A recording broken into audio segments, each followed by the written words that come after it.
everybody, and welcome back to the second big installment between Wizardia and Mars. We're super excited to see you back here and to be able to interact with everybody. To start off with, let's all introduce ourselves. Mims, do you want to go first? Yeah, hi, I'm Mind. Somebody knows me, somebody doesn't. I'm the CEO of Wizardia, and and I'd like to welcome our friends from Mars4 team. So give them a word because and also hello to Mars4 fans. I hope you're also here today with us, and you will learn about Wizardia, and Wizardians will learn about the Mars project. Absolutely, we're super excited to see everyone in. And Andrew? Hi, yeah, thanks, Ryan. So, hi everyone. I'm Andrew. I'm CMO, Chief Marketing Officer at Mars4. So glad to be here. Welcome all Mars and Wizardia fans. I hope we'll have a nice talk in here. Excellent. And Nick? Hey everyone, I'm Nick, the Game Development Director at Mars4, and we're both here to do the same thing, make fun games. Perfect. And the Law Master, Vitas? Hi, I'm Law Master in Wizardia. I do stuff like write law. Beautiful. Thanks for introducing, guys. I'm Ryan. I'm in the partnerships team here with Wizardia, and we've got a lot of exciting things to talk about today. First of all, I'd like to mention Hanada, the exclusive wizard here with Wizardia, is almost half sold out already. She looks amazing. So you guys are clearly happy to see who we've been able to release and be able to get involved. Make sure to get your Hanada as soon as you can, just to make sure you don't miss out, because it may be a very long time before she comes back. And to be able to move on to the first topic we're going to discuss today, it's a bit more of an in-depth one, and it's the tokenomics between Wizardia and Mars4. And personally, something that's always been curious for me is the precautions to ensure game stability and make sure there's going to be profit opportunities all around. So would you guys like to elaborate a little bit more on the utility, the supply with our tokenomics? Yes, of course. Would you like to start, guys from Mars? Oh, and there's something on the screen as well. Maybe you should mention what's happening there before we start, because or do we leave it like a secret for now? Well, I think I don't leave it as a secret. Let them figure it out. Let's see if they can figure out what's going on. Very good, very good. I love it. Perfect. So in regards to the tokenomics and the in-game stability, Andrew, do you want to tell us a little bit more about how it works at Mars? So Mars4 token has a limited total supply of 4 billion, and its main utility is planned to be used in the game as a main currency on Mars metaverse. So basically, everything what will happen on Mars will be bought, traded, or used Mars4 token. And currently you can purchase Mars land with additional discount using Mars4 tokens. We are listed on 5 exchanges, actually 6 exchanges and 2 dexes. And I think there are a couple sort of ways to look at tokenomics. So first of all, you attract a different kind of audience and different kind of people through the token, not only NFTs. And the second is how do you plan sort of to use that in the future game, and how your current future players and investors will earn using your token. Yeah. So yeah, this is sort of a brief intro. No, absolutely. It's nice to know that there is the supply of 4 billion there, and the opportunity to have that land discount when buying with the tokens, and to be able to buy tokens on so many exchanges really does invite many people to be able to get involved. And comparing that to Wizardia, what are some differences and maybe even some similarities there, mind? Yeah, so the first similarity is also is we have a limited token supply. It's a bit lower than Mars's, but it's always about the price times the token supply. So we have 300 million tokens in total. And the main thing in all the crypto, not only in the play-to-earn projects, is the token and in general crypto utility. So that's where we wanted to design it, especially in the end game. When we finish it, the token is gonna have like a lot of ways how you use it. The first ones, of course, that are coming are just some trading and trading with the in-game resources, and also wagering in battles. Also, some of the rewards for our NFT owners are also paid out in Wizardia tokens. So there's a lot of ways how you use it. Of course, not to forget is in general about the game economy, which is really like connected to the tokenomics. So is the NFT utility is very important as well. So with our NFTs, we have a couple of ways of how you earn. So we like to call them like passive and active earning. So the passive earning NFTs is the one that we have with the Arena Genesis NFT. So you don't really need to even participate in the game to keep earning from that, but it's really connected to the game itself because you earn from the success of the game. So the more arena battle there is, the more people interact with the arena. So a part of transactions goes to these users.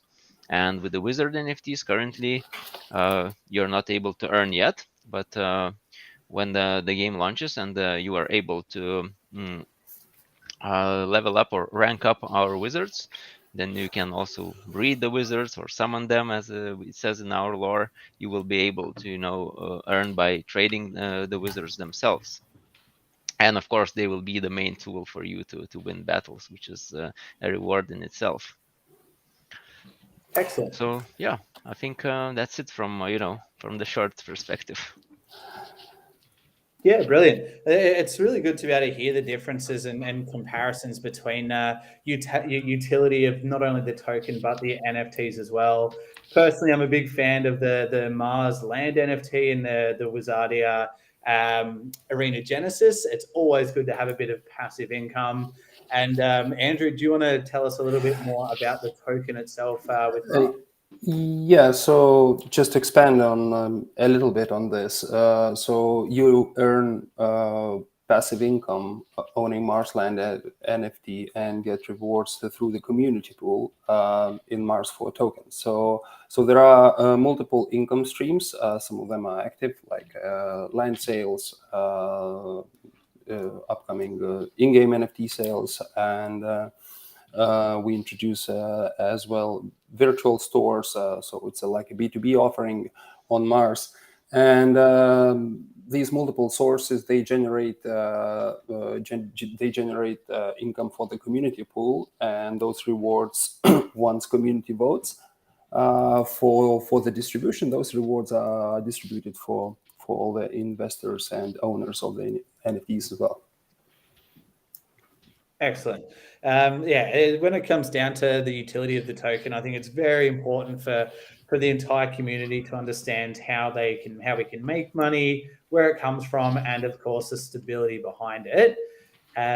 Which actually leads me into something else I'd like to talk to, which is the mitigation of the economic effect of the in-game characters, the items, the tokens. What strategies do we have in place to actually keep things going? Like, can you elaborate on that at all there, please?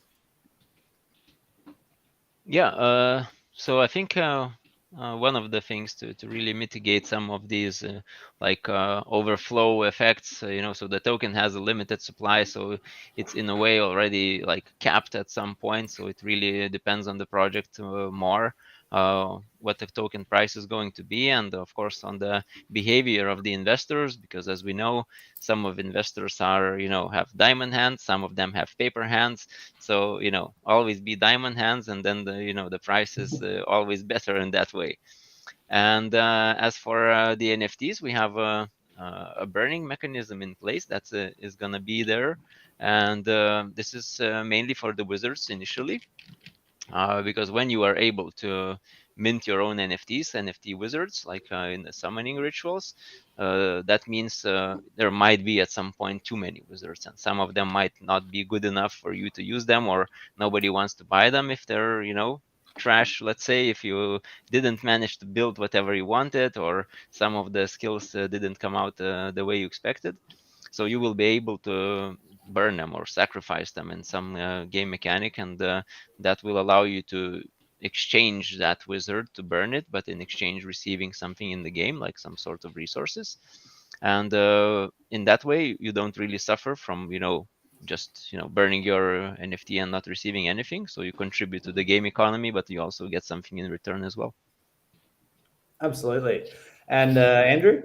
Yeah, and this is probably the biggest differences between those two projects. That at the moment we don't have a burning mechanism in place when talking about an NFTs burning mechanism. But if there are considerations, for the future, then of course we would apply.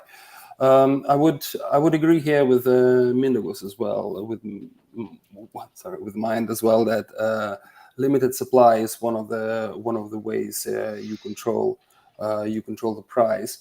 But at the same time, it's important to balance out your kind of investing schedule as well with overall investments, and what's your long-term and short-term goal. So if you're building quite a complex game, and first of all you are trying to build a fun game, so you might not have the income coming from that straight away, and therefore you have to keep in mind that maybe your vesting schedule should be sort of scattered across the time, to support your strategies, and as well to maintain the token price. The in-game NFTs, which we are planning introduce actually this month. Again, looking at all the situations, so we plan to introduce a collection one by one, as we don't have a burning mechanism. So again, we want to see how actually players are using those, and how much they are in demand. And only then we decide if there are any upgrades needed, and additional NFTs will be launched, so the people can actually build and construct things they want. Absolutely. So one of the big differences between NFTs and the two games is Mars is still looking at the burning mechanism, whereas here at Wizardia we've put something in place there as well. Is that correct? Yep. Excellent. And in regards to the vesting schedule, could you tell me a little bit more and explain to everyone how that side of things works? Yes, of course. So the main thing, in the basic thing on tokenomics and the vesting schedule of the part of tokenomics is when you give out the tokens. Probably everybody knows it. Everybody's crypto savvy here, but I just want to go through. Maybe somebody is not. Somebody's more of a gamer than a crypto nerd. So. Vesting schedule is basically when you give the tokens that people already obtained, like in early stage. It's very common across all the crypto projects nowadays. So we have quite, I would say, like a medium one that is not very safe for us, but we really chose to believe more in our community, so that they receive them.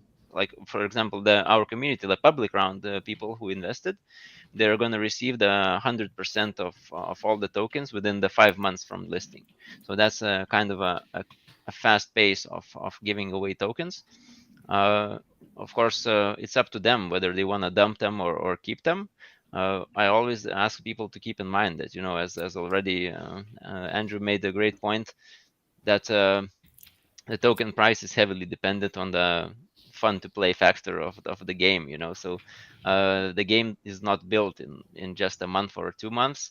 It takes time. And for it to become a truly fun and fully immersive game to play, it will take a bit more time even. So if you dump the tokens now, you might miss out on the future things, or maybe you want to play around with the token and keep on buying, selling, and just day trading the Wizardia token. That's also fine.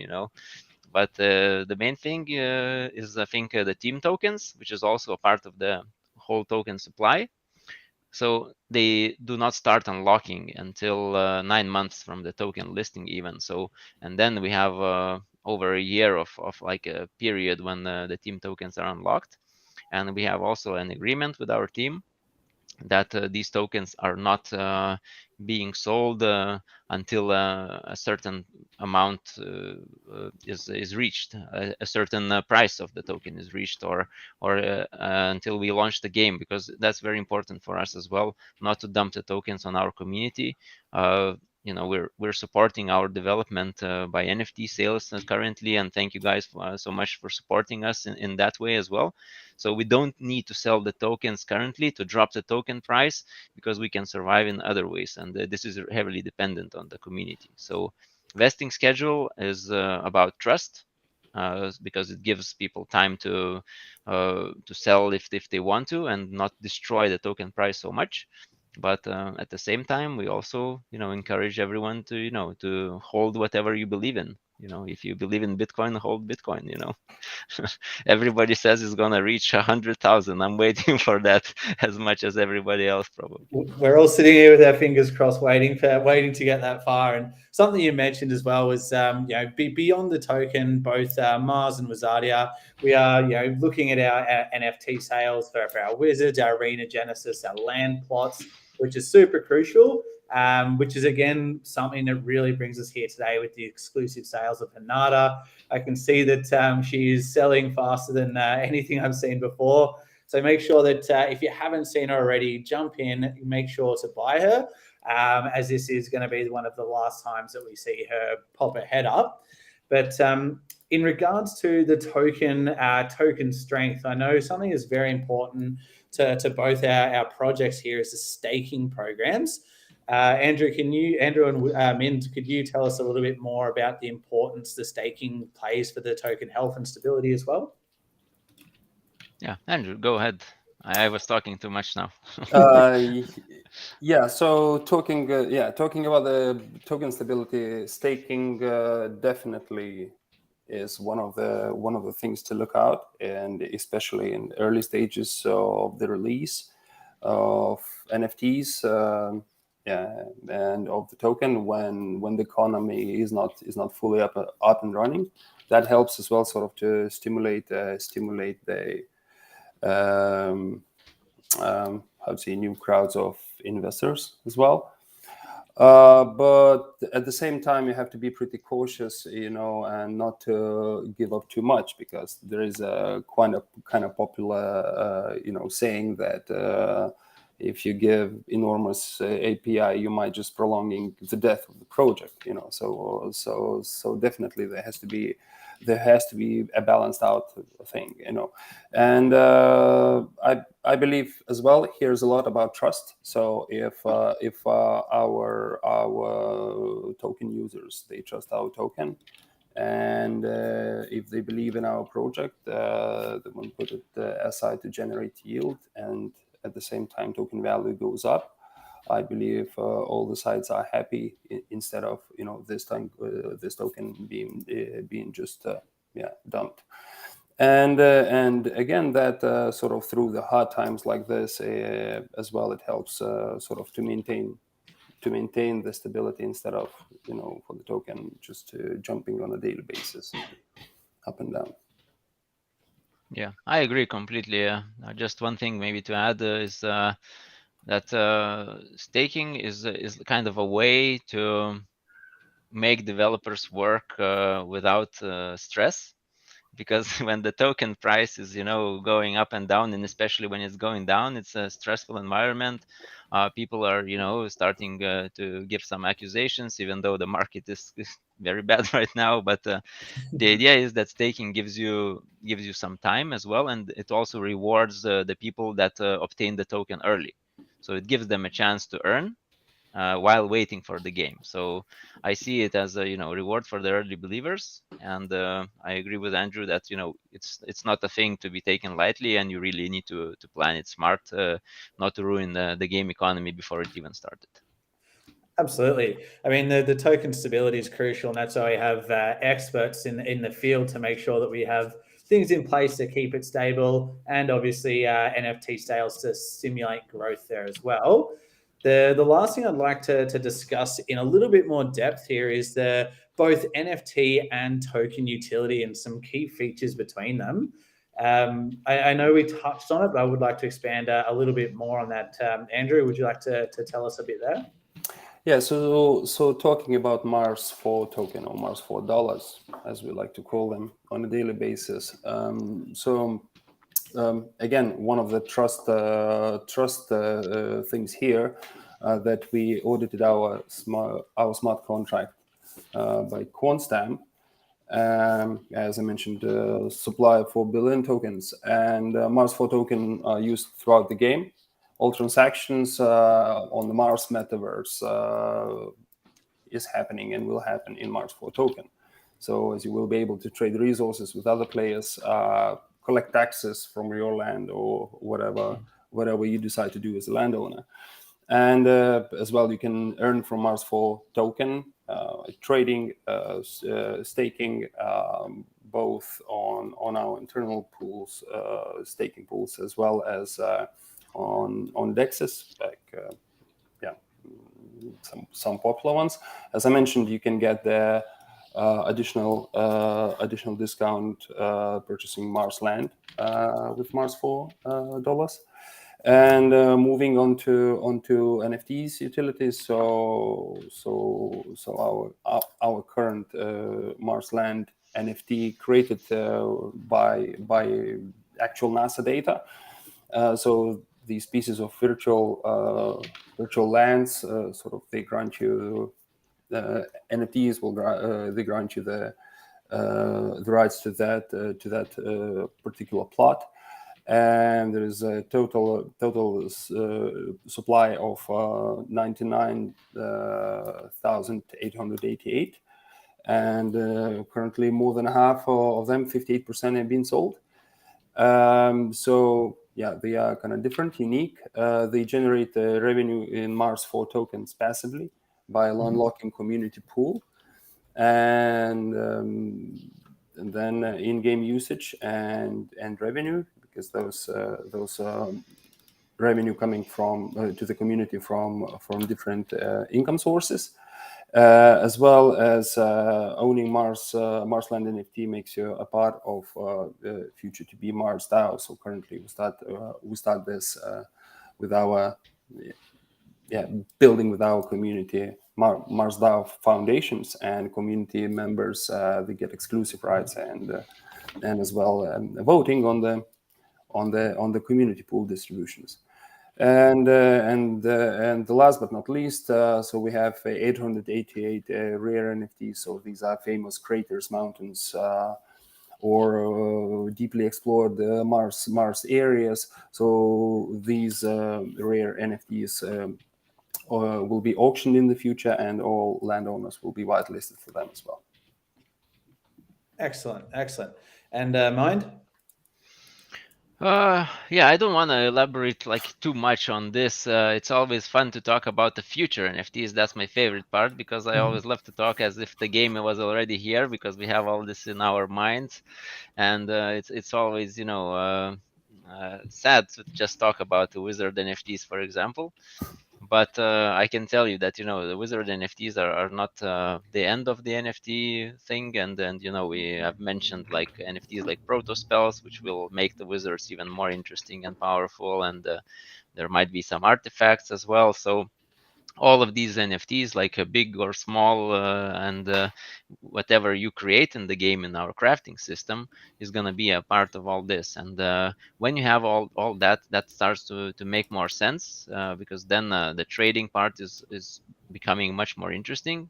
Then you are mixing together some reagents and crafting some cool stuff and even creating new NFTs, and all that gives a lot of playability and utility to the token, and some of them to the NFT tokens. So some of them might be not so useful, but when you get a rare one, you will be rewarded for sure, and everyone who wants to be the best will probably hunt them down in the market. Absolutely. So we've learned quite a lot and spoken quite a bit in depth with the tokenomics. Both the cap of 4 billion over with Mars, 300 billion with Wizardia, the ability to be able to wager, and something I think is very important between both our projects is the Arena Genesis and the Land NFT. Just because it gives people the opportunity to earn money passively, and then obviously we can get our wizards and so on to be able to play the game. I think it's quite important to have the unique utility between everything as well. So thank you very much for getting into that. And the next topic that we're going to run through today, I think, is really exciting, something I'm super pumped to talk about. And it's going to explain a little bit more about what Nick's doing there in the background. And this is our future inter-project lore and skins. Like the reason that people will be able to immerse into the game and that want to come back, encourage their friends, and continue to grow both of our projects. Andrew, would you like to explain a little bit more on the lore? I'm sorry. I just want to say one thing that I saw some questions already. People asking, so why is Wizardia and Mars getting together? So hopefully that will answer your question, sir. And please go on. Absolutely. Between Andrew and Vitas as well, being the expert lore master, can you tell us a little bit more about how things are going to connect, where it happens, a little bit more of a timeline behind that? Thanks, Ryan. I think the connection starts with Mars being in the present and in the near future. And as we mentioned, we're using this NASA data to reproduce as much of the real Mars experience as we can at the moment. And our ultimate goal is to basically for everyone who is a live being in the current age to travel to Mars and experience the surface in there and participate in all the terraforming and new Mars society building scenarios we can imagine, or maybe you would like to repeat some mistakes you're making on Earth and actually move with the same problems, and build the colonies up there.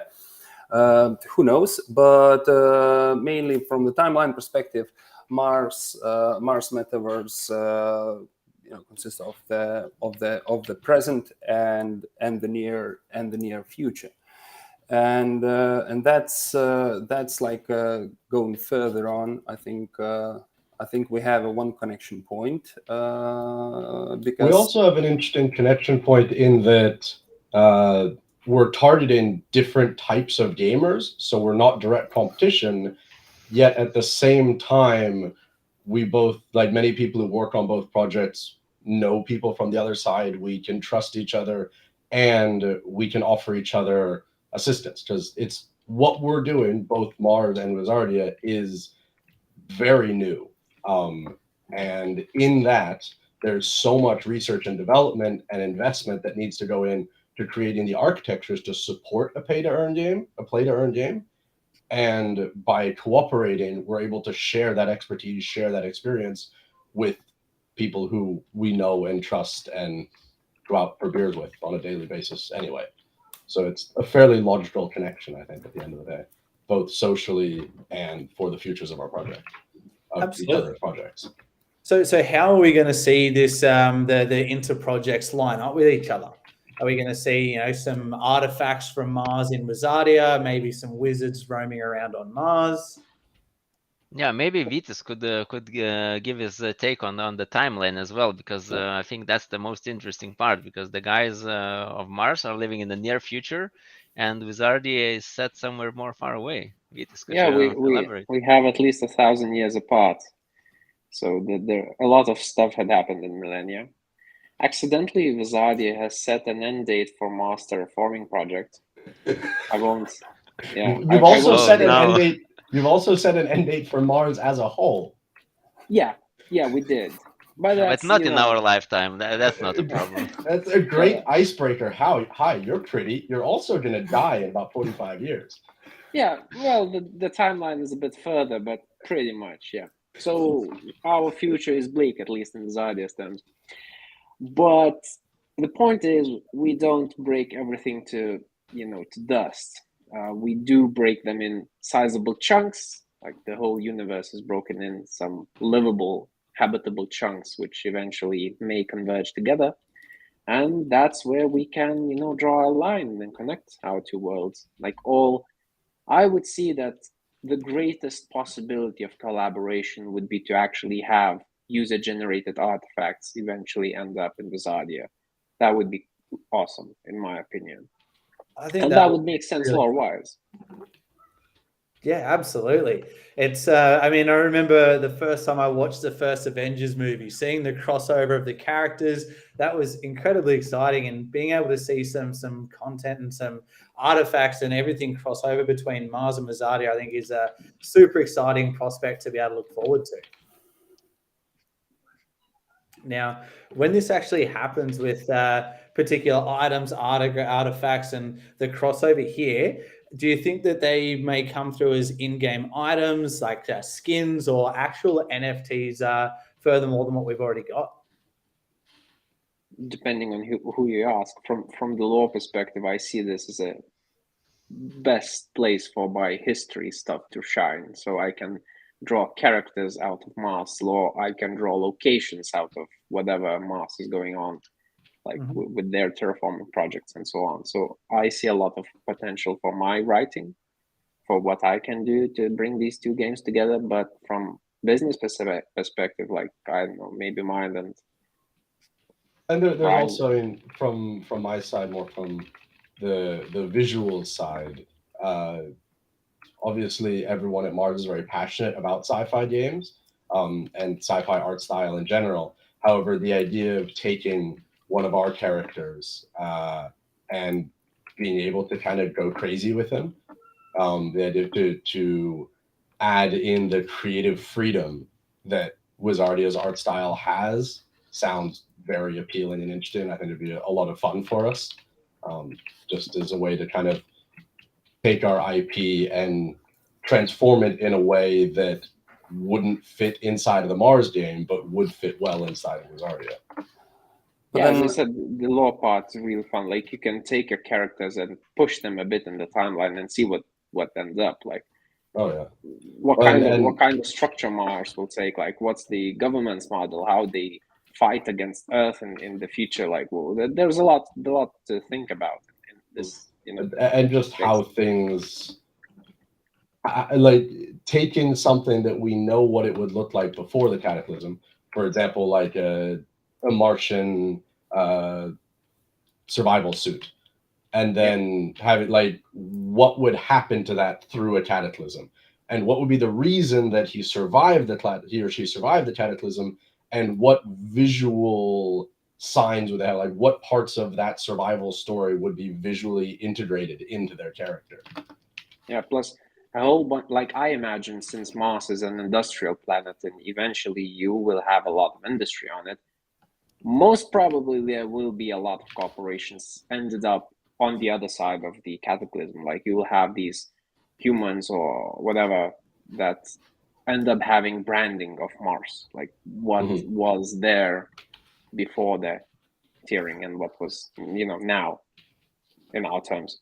But Vitas, I really like your point about sort of this stereotypical image of Mars being industrial. Because again, if we look from our lore and our goal of the game is terraform Mars into the green planet. So basically, you go through the stages. Red planet turns into blue planet, and then it turns into green planet. And the ultimate goal would be sort of to step out in freshly created Mars atmosphere and breathe the oxygen, breathe the air, not the oxygen, there without the spacesuit. So there might be slightly different scenarios, but then sort of to stimulate the imagination. We don't know, what will happen with the future generations of crossbreeding, two colonists on Mars surface, and how that will impact and generation after the generation before the cataclysm happens. We can imagine how people living on the Mars surface, they gain different strengths, they gain different skills, and they develop into something more interesting. Yeah, that all fits in Wizardia. I mean, it's fine from our side. Yeah, it's fine. The question is whether you will make it in time to turn it into the green planet. So can we turn on the countdown actually, and put that on Mars globe, and we will have that as Wizardia's countdown, or we can even make a game mode, It's Yeah, that's a good idea. A countdown. Make it green until TikTok. Yeah. Oh, but as soon as you do that, if I've learned anything from sci-fi, it's that you instantly will divide the population of Mars, half of them being, it doesn't matter, fuck the rules, and Mad Max is born on Mars. I was about to say it looks like a bit of a cross between Mad Max and Total Recall, which is super scary. It might even get Elon Musk to step back from Mars and leave it to us to get there first. But something I'm really curious about, as we're all making this collaboration, we're all here today. We're both very heavily community-orientated projects. I'd like to speak to you guys a little bit more about public interactive events in the future, what we can kind of share from the lore with both games, and what's going to happen as time goes on. So what kind of events we can share between us in the future. And Nick, I think it's your time to shine. You've been building here for a long time. Maybe you can talk about it finally. Maybe someone can guess from the spectators what's going on in here, what Nick is doing. I'll try to get you all a good view before I leave. He is getting frozen. I know, no, don't worry. I'm pretty sure I brought a heater with me. I didn't bring a heater with me. Okay, so you have until I freeze to death. Oh, crap. I built the wall so it blocks the Wizardia logo. Well, you can see that we've got some stuff happening there in the middle. An M, a W, could be Mars, it could be Wizardia. What do you think is actually happening, everyone? Someone says it's Wizardia headquarters. Yeah, very well could be. I know Wizardia has some pretty big tournaments coming on. Perhaps it could be a place to do battle, an arena maybe. It still needs some more construction. And I'm not the best architect. I am an engineer. So maybe this is something we should actually get the community involved in. I bet maybe the community could build a far cooler arena than I ever could. Well, more hands make light work, and I guarantee if Elon Musk could see how quickly that we're moving through this and building this, that he'd want to get his hands on it as well. But for me, I think this is really, really exciting to be able to consider the games crossing over, being able not only to mix lore, but be able to mix the visuals and fully immersify the two games with different events. I think it's going to be something for gamers, for investors to really, immersify themselves into, and something that really makes both our projects special.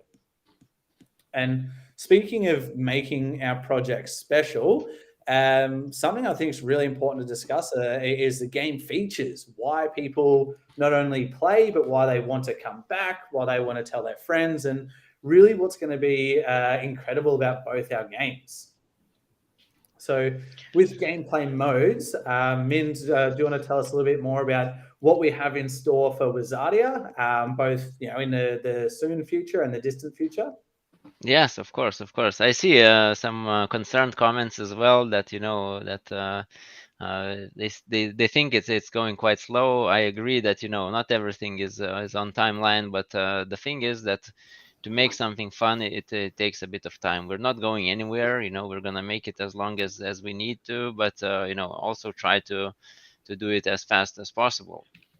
So we are starting with our alpha tournaments, as you already know, and they're coming this month. I'm not.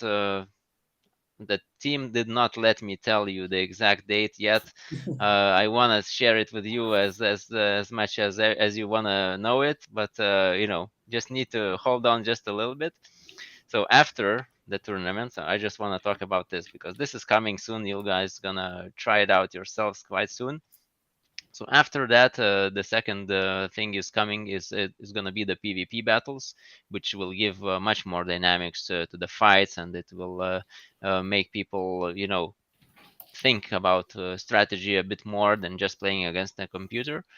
Uh, Later on, we have the base building mode, which is gonna include a lot of really cool features, such as crafting, spell discovery, and of course the trading part, which is one of the most important things usually in the games, especially in a play-to-earn game, where you wanna, create something and then earn something from it. So you might make something for yourself and win more battles. You may create a lot of items or a lot of new wizards that you can summon in the summoning ritual, and then feed them into the market and see how it goes, and maybe become an expert summoner or expert breeder in the game. And finally, we have an AR integration to the game, which is self-explanatory mostly, because you're going to have a real map integration, a real world object integration, and you can immerse yourself even deeper into the Wizardia. Absolutely. A little bit like Pokemon Go, but on a hell of a lot of steroids and a bit of magic happening throughout. Yeah, it's all about magic, man. It's sci-fi and magic. Vitis is an expert on those both fields. We really uh, are really happy to have this cool mix of dark fantasy and sci-fi together, and I'm really looking forward to seeing more of the visuals as well from the game. And we're making also several arenas at the time, so not everything is going to be displayed at once, but the next arena also going to have like a really cool background with destroyed city, and you're going to see it. It's really awesome. Absolutely. And that's something that I really, really think that we have separate from anyone else there and really makes us, more special is, other than the profitability side of things, the utility of the token and the opportunities to earn between all of our games, is we have a storyline, we have a reason to be there, a reason for people to want to play, and an actual objective to be there. And on top of that, we've got incredible lore between the games to really invest in. We've got the base building, the exploration with the AR, music soundtracks, which is a real reason to be excited for not only what we have, but what's to come. And something I'm curious to speak with Andrew about is the overall objective with Mars. Like, what's the purpose, the storyline to involve in Mars? So, survive and thrive. To be brief, first you have to survive and then try to thrive, or first maybe you can try to survive and then thrive. But it is different. The games are different from the objectives. That it is player against the environment type of game, and so we don't have the actual fighting or challenging mechanism in there, but we believe Mars itself is challenging enough. I almost died live on stream as evidence. I wasn't paying attention, almost froze to death. And we released the game demo earlier for our landowners exclusively, and just to support our idea that we want to build a fun game, the engaging game. And while even we don't have like full blockchain capabilities connected, we decided to throw this game demo and this game scenario for the community, and to actually get as many people as we can involved. And help us to develop that fun mechanism, because apart from earning and investing, you will hardly turn these people into the gamers as well. And apart from land NFTs, this month we are introducing our first vehicle NFT. So you can already see the trailer video on YouTube, as well on our community channels. And it's exploration vehicle. So this will help for colonists to explore vast territories of their land plots, which is 20 by 20 kilometers. So it takes quite a lot of time on foot, even with 1/3 of the gravity of the Earth. So vehicles are coming. Then the next line of vehicles will be able to mine the resources you explored with the previous one. And that opens a completely new opportunities, because that means that players will be able to trade on the marketplace with what they actually found, what they actually mined and brought to their bases, or brought to the marketplaces.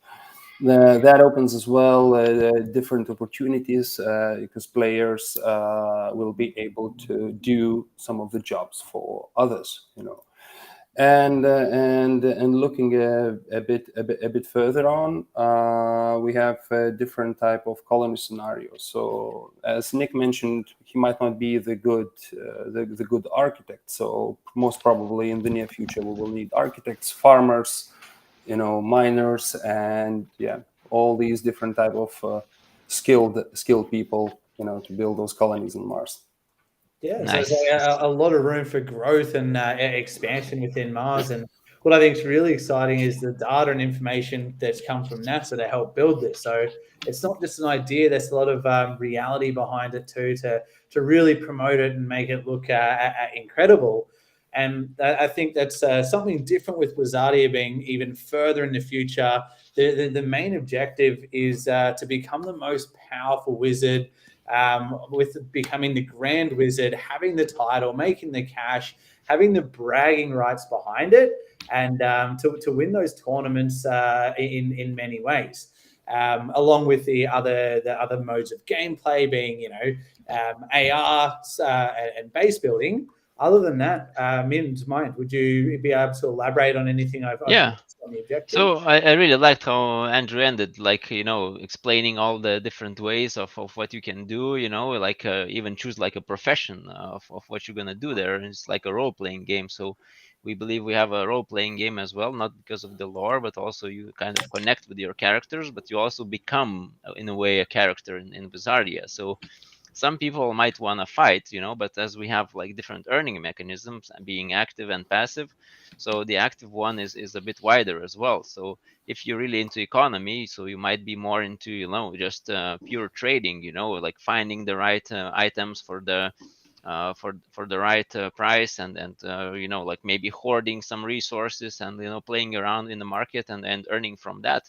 So that's going to be like a mini game in itself as well. Like I know quite a lot of people who played economy simulator in World of Warcraft and didn't even level up their characters. They just run in level 1 dwarfs in the city around the fountain, and just they're the richest guys on the server. So that's also not forbidden here. To be a trader as well. The breeding mechanics, or like the summoning mechanics, they're going to be quite interesting, and we're going to have much more info about that on our website. And when I started looking into it into more depth, it's another game in itself, because if you want to be a master summoner, you're really going to think about what you want to do there, what wizards you're going to use for the summoning ritual, and what abilities you're going to need to find a lot of ways on how to shine in the game. So it's also not so different in a way that you're gonna have different ways how to play the game, but also at the same time you can enjoy all of the ways, and really immerse yourself in all the game modes, and not only fight in the arena but also trade and be happy with it. Absolutely. I think it's really good to be able to mix it up, give people more opportunities, not just to be able to earn, but to be able to play. It reduces repetitiveness. There's no stagnation. people are excited to get in there and mix it up and to really allude and really show what we've got coming in the future. Means you're going to get some of the tournaments up there and show a little bit of gameplay of Wizardia. Yeah, so Nick was very lucky because he was while he was playing, he was not talking much, so he was really concentrated. I could see him in his face, like sitting like this. I know I do that also when I game. I was having fun, man. I know. I So solved that's the why problem. I solved the that's why I problem of the was wall that was envying breaking. you, man, that you can get to play the game and we have to look at you play, man. It's like Well, being the younger brother and usually at the You should house. join the Mars4 AMAs. It's just beer and games. That's all it is. Yeah, I have joined a couple of times. I didn't tell you, man. I was watching. I wanted to, maybe donate some money, but I thought maybe later. Yeah. Now, with what we're seeing on the screen here, I'm absolutely loving the graphics and the fact that you've got the three wizards lined up against each other. What do you actually think? Who's your favorite character that you see out there now, Mike? It's always a different one. I think my favorite character is still to be created. Everybody loves Ta. Ta is the elephant guy there. Yeah. It's actually racist to call him elephant, so please refer to him in his name. So the main thing is what we have now is what changed from the last time we had. So now we actually ported the game into the web version. So we're already testing it out and then getting it prepared. Oh my God, he died. I was looking at the wrong screen. So it's gonna be a strategic game. It's turn-based combat, and now I'm just doing random stuff. I didn't look much into the skills that I'm pressing now, but the goal of it is going to be to win as much as you can of the battles you fight, and also to win with the least losses also on your team. That's how you're gonna score points. So now I don't have enough mana, so I have to skip the turn. Yeah. So this is just to show you that we already have it almost ready.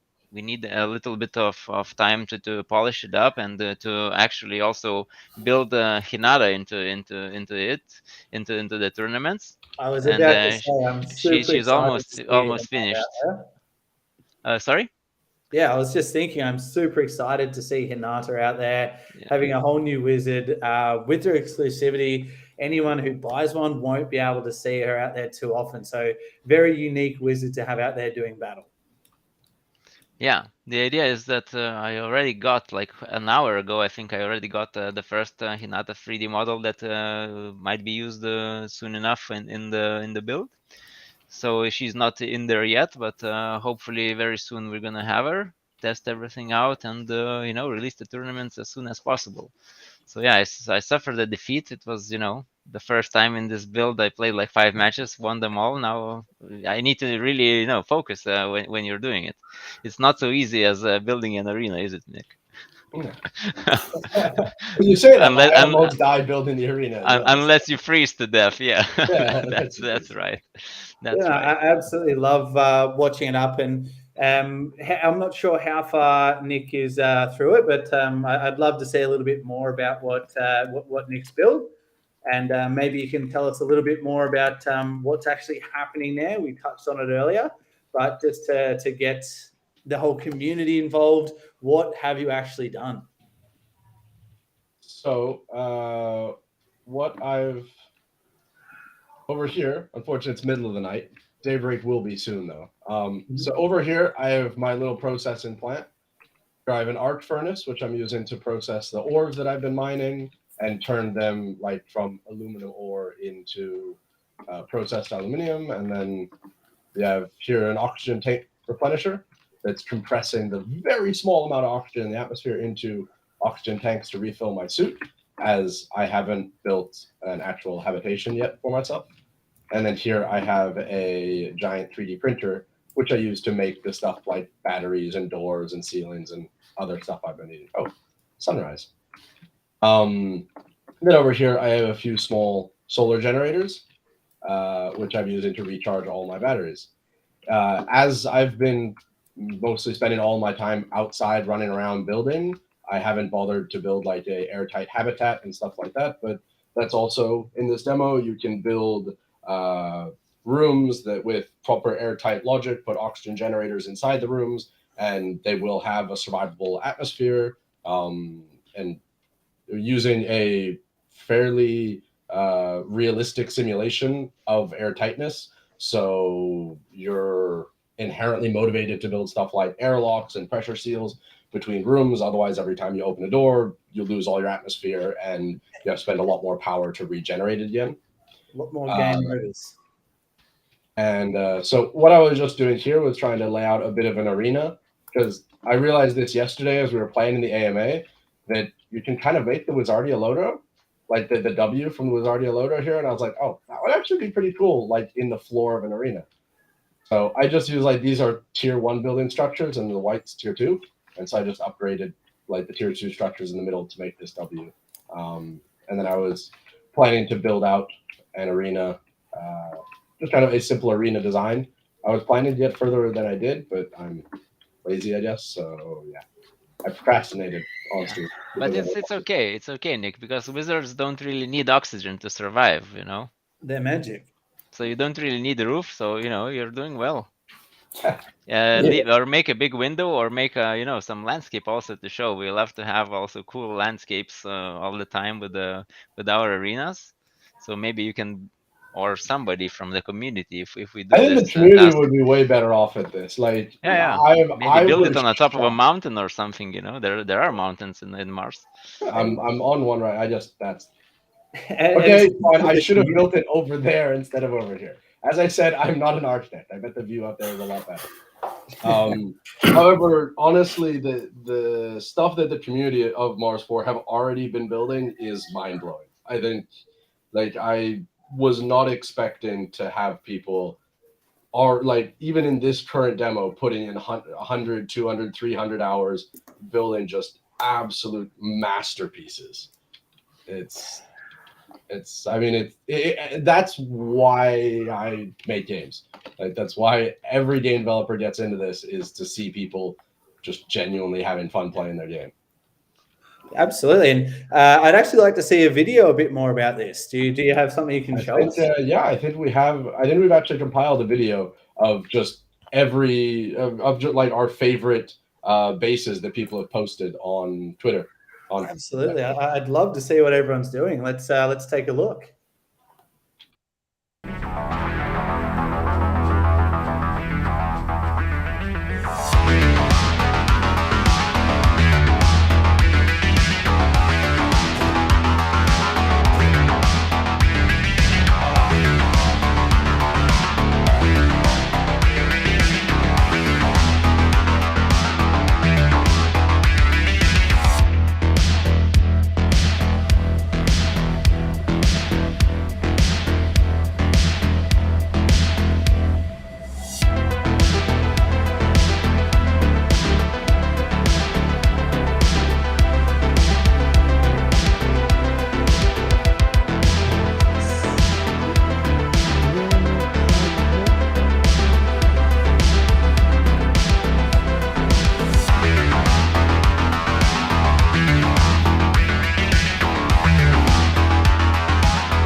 Wow, that was insane.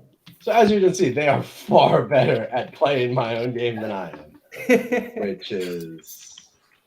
There's almost someone doing some skydiving on there. We had a spiral staircase. That was incredible. By the way, I always wanted to ask this question. I know more or less that, you know, it has like about 1/3, as Andrew mentioned, of the gravity on Earth. But how, like scientifically, how high could you jump from and not suffer any permanent damage? Well, it depends if you have some sort of exosuit, because if you do, it starts to become infinite. Because like as long as you have some kind of structure to absorb the impact on your feet and slow you down enough, then you can start jumping from crazy high. But I believe legs break if you land. Like, if you land as good as you can on your feet, your ankles will break. I think it was about like 15, 20 meters, which is okay. So 10 meters shockingly high. Is legit. Yeah, like on Earth it's around like 4 meters. Yeah. So Yeah, for most people. That's a bit of a challenge. People can go out there in the game and see what it is for real. Yeah. Now, Yeah, but the other interesting thing about utilizing that 1/3 of the gravity, it allows you to build enormous vehicles, really heavy structures, because they can simply hold, and it's like counted that you can have in Mars atmosphere a building 5 kilometers high and it will still hold. Yeah, even bad architects can build buildings, right, Nick? But the vehicle thing is actually something that we're already exploring a lot. Like if you look at some of the vehicles we've produced so far, they are monstrously huge. If you start looking at it realistically, with 1/3 gravity, something such as steel becomes strength to weight twice as good as titanium. So titanium now becomes like a super resource, like something from the Marvel movies when you start looking at strength to weight, which really opens the door for some fantastically cool vehicles that are scientifically viable and useful. Because in an environment like Mars, where you don't have like way stations every 10-15 miles, you don't have any infrastructure, the idea of having mobile bases, if you will, becomes actually very valuable. Like a Mars RV van, but with on steroids, right? Pretty much. I mean, that's the background that's actually behind me is one of the vehicles, and that is 13 meters tall. That vehicle behind me. Let me actually wait. Let me. This is very impromptu. Let me get. That's like a 4 or 5 story building, more or less. Yes, it is absolutely huge. And you don't even break your legs while jumping off the top. Well, yeah, you can jump right out, no problem. I just actually was open original image. No, it's deviate for a moment. I was quite excited when we got to watch that video and see what everyone's built already, and to see the future of what we've got to have and what the community is going to build as Mars grows, and to see what we have in store at Wizardia as well.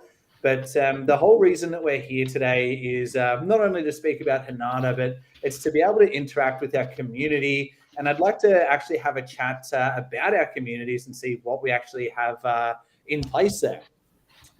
Before we get into the community, though, I think we're going to have a look at Nick's screen and just show the scale of the vehicle itself.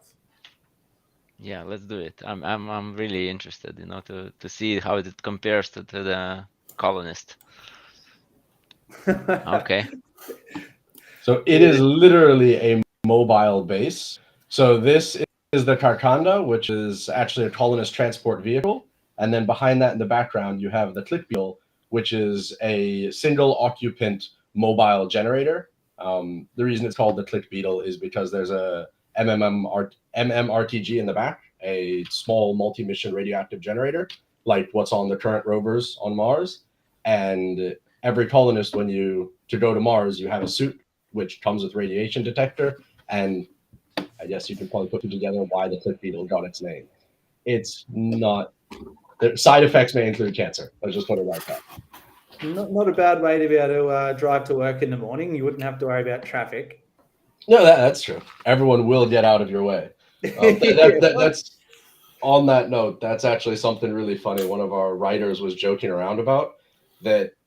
The current, the Curiosity rover would be horrifying if you ran into it in real life on Mars, because there's no shielding for its radioactive generators, because there's no point. There's no people there to shield from it, which means if that thing just starts following you out of Curiosity, you will die of radiation poisoning very quickly.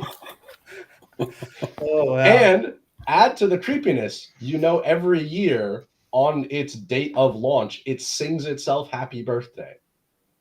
Oh, so now imagine a Curiosity rover at night in a sandstorm following you, singing happy birthday to itself as it kills you. So when I'm you hearing actually a bit of launch the game, you have to make like some sort of a mini game, where people can destroy it from afar, and and it could be like a first mission you get on there just to Or it destroy just it and get it randomly out of the chases you. way. It Or just or randomly randomly, yeah, chases it you. appears on your land plot and it chases you, dude. That's creepy. You just hear in the background it's singing itself happy birthday as it approaches. Yeah. with Peace I rendition and also love parts. isn't a horror game. I'm also seeing very nice comments from the community as well. So it's really nice to have you guys here. And hi, Japanese Wizardian, who's a fan of Mars4 and Wizardia Metaverse. So also somebody saying we have best communities ever. So I'm really glad to hear all these kind words, and we hope you guys stick around and help us build even a stronger community. I mean, that's why we're here. If it wasn't for the community, we wouldn't have made it this far. So without you guys, we wouldn't be what we are today. So we're super excited to bring you more. And that's actually one of the last things that I wanted to have a chat about today was the community. And to start with, tying in with the precautions to stimulate tokenomics. I understand there's a lot of other things we have in place just to keep that community safe in terms of money. Do you both mind and Andrew want to elaborate on what we're actually doing there?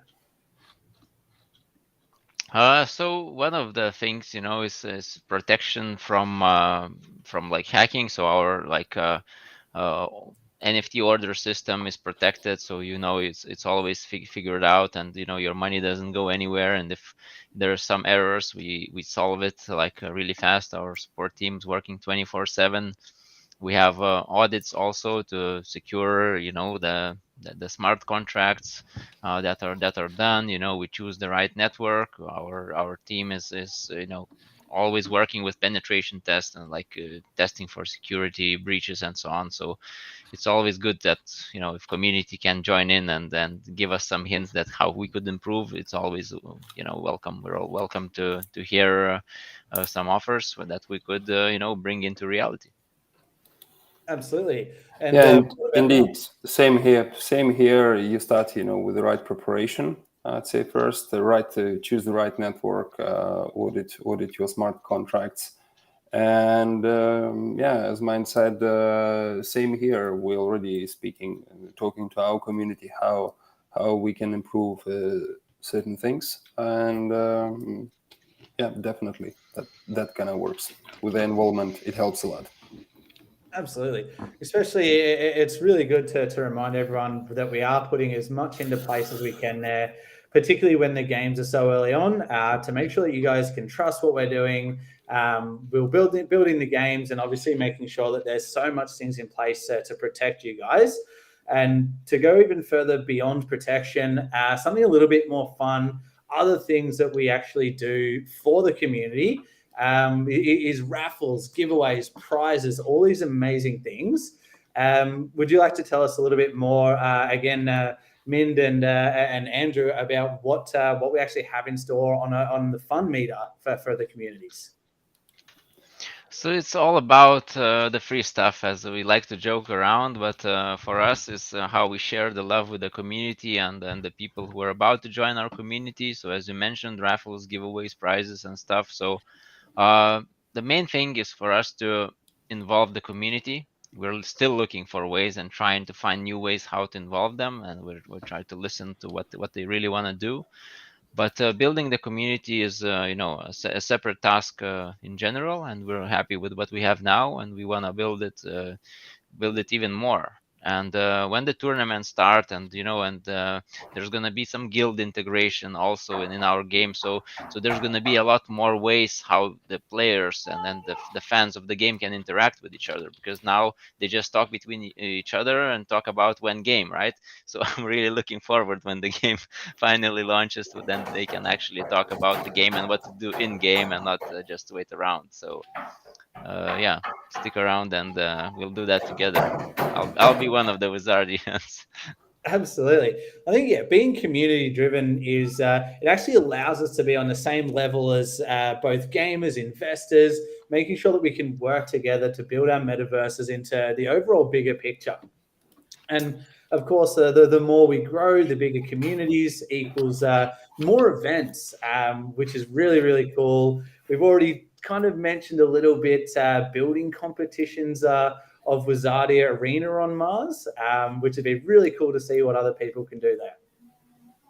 Yeah, for sure. And one thing I would like to touch on, though, obviously being community driven both at Mars and at Wizardia, the bigger our communities grow, how are we going to keep interest for new players and also keep interest for returning players? So for the new players, I think it's always nice to get to know the game a bit more, to find out. So I think some sort of tutorials when the game gets more complicated are always welcome.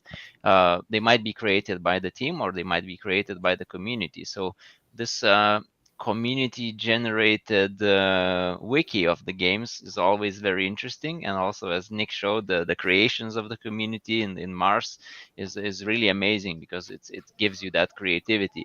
For us, it's more about a competitive scene and about the trading scene. So the communities will probably grow into some sort of clans or guilds where they can share something between each other and grow in a way like that. And also in some friendly competition, like guild versus guild, or like, a group of players against a group of players. And, whoever is the richest one, whoever has the best win ratio. So, all this, Grand Wizard stuff is a bit competitive, but I think there's always the fun side to that as well, to really brag about it, but also enjoy somebody who has the better tactics, so you can learn from them as well.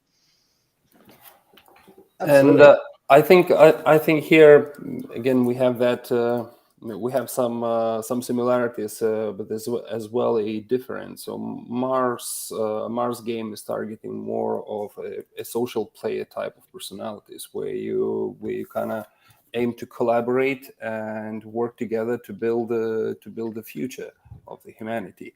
And I think the interesting point starts when like a new player, you join and you experience these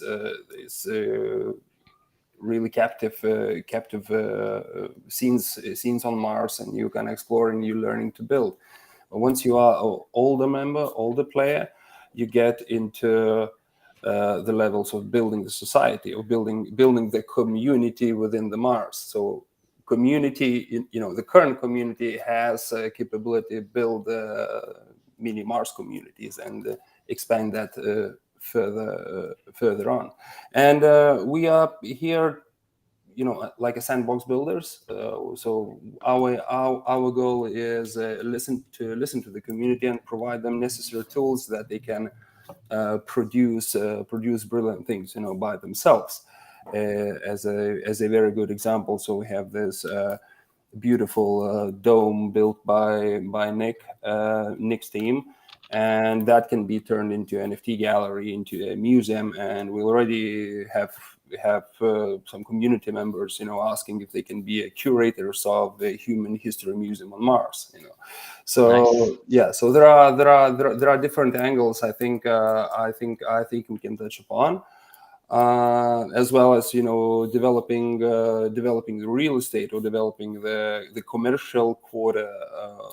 Or a Wizardia's Arena, build Wizardia's Arena. Yes, but we definitely start with a community engagement from building arenas and Easter egg hunt type of games. I think that could be done straight away. Well, I think there's also an important thing, is that there is, as we've seen from the building competitions, that there is hundreds of hours of gameplay that people are playing and enjoying right now in Mars 4. And that fits with the logic that we've taken from the beginning when it comes to game development, because at the end of the day, a play-to-earn game can only survive if it's genuinely fun enough. Otherwise, there's not enough attraction for new players. So with that concept, and with the focus of getting something into players' hands as soon as possible, getting feedback and making sure it's fun first, and then if it's fun and people like to play the game, then building an economy that can be profitable on top of that is so much easier, because you have a solid foundation. And what we've seen now over the past few weeks is that solid foundation is there. Absolutely, and I think it's something that really does, make us who we are, and that's the fun level. Not just being a crypto economy with some game features, but we have a really immersible game and something that people can play, have fun, talk about, and share with their friends. And as we grow, I'm sure that we're going to have new NFTs as well. Andrew, do you want to elaborate on maybe some NFTs coming in the future? Yes, indeed. So our closest edition is one of those beautiful Mars rovers, Caribbean GPRV, ground penetrating Radar vehicle. radar vehicle. Yeah. So this big beauty will help you to explore your Mars land and look for valuable, or maybe not so valuable as well, resources you may find in there. So that will speed up the process. Instead of running around, you will be able to travel around your single or multiple Mars plots and gather all the necessary information about what kind of resources you may mine in the nearest future. And to get that, you just go to our main page, and you're able to sign up for the whitelisting event. Perfect. Well, I think that's something that's really good to have in the bank and to be able to look forward to our new NFTs. I'm aware that Wizardia, we're not done yet as well. We've got the Arena Genesis, which are almost sold out. We've got the Wizards, and we've got lots more to come. So what you're excited about now, please remember both our projects, we have a lot more to look forward to in the future. And something that I think really helps us stand out is our NFTs. They actually look cool. They're not just something that's pretty standard or low quality. They're going to be heavy AAA quality graphics. They're not pixelated. They actually look cool, and they're something to be proud of and something you actually want to show people. Yeah, and on Mars you can even get a plot of land, which is pretty exclusive. And soon those vehicles that we were showing. Yeah, the vehicles, it's the next level stuff. And if you have a land plot, so you can drive around. So now I have to download the game because I was just watching your streams, Nick, so I haven't actually played it yet. I'm looking forward to it, and I will do it. I hope I don't freeze to death. It's harder than it looks, apparently. Who's going to be the first person to do some burnouts and donuts on Mars, hey? Already done, the developers. Way before anyone else gets it. As soon as yesterday, we were testing the first successful implementation of the vehicle suspension system. And so obviously the first test was donuts. Can you do donuts on Mars? Yes. Then it works. Oh, there we go. Who knows? The future might be able to tell us, or be able to show that we have some car races or some burnout festivals on Mars. Who knows? For sure, the community has been asking for that nonstop. So I think I'm sure as soon as the vehicles get introduced, we'll be doing some races. How we sort that out yet, I'm not sure, but I mean the community has demanded it at this point. So. Well, there we go. Being community orientated, we never know what's going to happen in there. We definitely love to listen to you guys and put things into place. And anyone out there that's aware of Summer Nats, it feels like we're going to have a Summer Nats on Mars. Yeah. Other than that, is there anything that you think is very important for our community that we go into a bit further depth, or perhaps answer a few questions that we see? Yeah, we could get some questions. I'm getting really hungry, man. So we need to start wrapping it up. But I will surely answer some questions as well until I die. I still have some coffee left that I've been sipping here all the time, but it's it's not getting me satisfied too much. All right. Well, let's answer a couple of questions here and leave the rest to everyone's imagination. I did see a question earlier from Arcade, and I think this one is definitely dedicated towards Mars. Do you have any plans with the remaining 42% of land plots that have yet to be purchased? Yes. Burn them. Yes, we still do the same as we did before. We keep on selling them, but we do not, as we said, we do not limit ourselves with land plots. And I think the more the more people will join us on the game. They will understand the value of the land plot. They will understand why they need the land, and especially once we introduce different professions of colonists, that will be a big game changer, because you may imagine now a lot of people are talking about resources, mining and digging, but then when it comes to food production and farming, those flat, deserted land plots, with some water traces, they become a lot more meaningful. And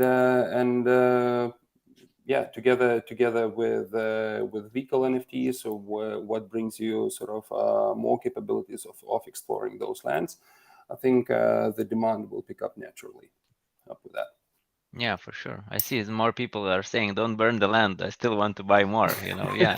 So everybody wants to get on it, and yeah, it's the same with the wizards. It seems that there's quite a lot of them left, but when when the game gets more popular, it's a limited supply. So it's the problem, that you're gonna need to buy from other people then. And then the price is going to be set by the market, so it might be much more tough. So especially with the land as well, if you sell them out, it's going to be, that's it. There's no more land on Mars, so it's going to be a lot of speculation going on there. Yeah, and especially with the rare land plots NFTs, so these are those famous creators and famous place names. So again, we have only 888 of them, and this will come with some beautiful auction, and we already got some interest in purchasing those unique plots. But then again, there is a promise for the community, and there is a promise when we do things at the right time. Absolutely, timing is crucial, and we can already see, reading through the comments here, how excited people are for Wizardia to come out, for Mars to come out, and in terms of the NFT sales already, it's incredible to see how fast things are moving along. I already know that S from Wizardia in the rare edition has completely sold out already.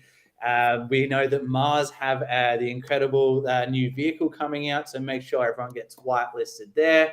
And of course, Hinata, she is available. It sounds terrible, but she's only here for 24 hours. Afterwards, she's going to disappear. We don't know when she's going to get back. So make sure you get whitelisted for your vehicles. Make sure you get Hinata, get your Arena Genesis, get your land NFTs before everything's sold out. And we'll see you guys in both the Mars and the Wizardia metaverse.